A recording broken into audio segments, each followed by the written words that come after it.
Alright, request ni Boss Joel Consolacion. White to play and win. Totoo ba? Subukan natin. Okay. Totoo ito, bossing, no? Pag unang sulong ang puti, ay matatalo ang itim. Okay?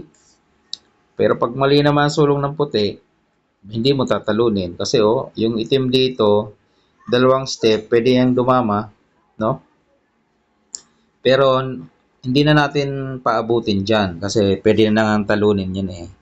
Paano? Sa paanong paraan? Ayun. Ito yung ipapakita natin. Request ni Boss Joel Consolacion. Ito na yon, bossing. Pakain tayo dito ha.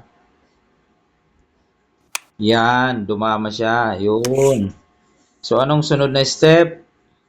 Sulong. Kakain yung dama, tama? Yun. Okay. Anong sunod? Pakain ulit.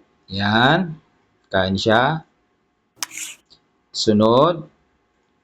Pakain na naman. Kain siya. Sunod. Pakain ulit. Kain siya. O, ikaw naman ngayon. 4 ang kain mo. Dala mo pa yung dama niya. 1, 2, 3, 4. O, saan susulong itim? Siyempre, walang iba kundi yun. Ito. Kakainin mo. Susulong siya dito. Dadama ka.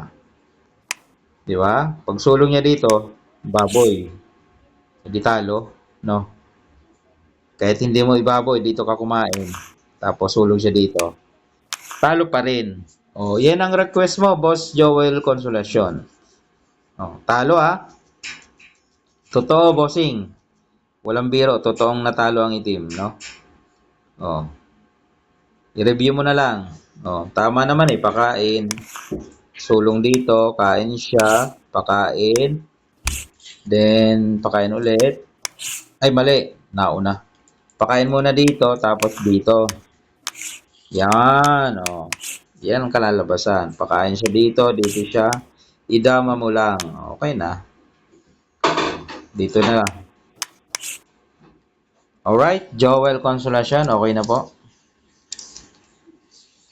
Shout out, Joel Consolacion.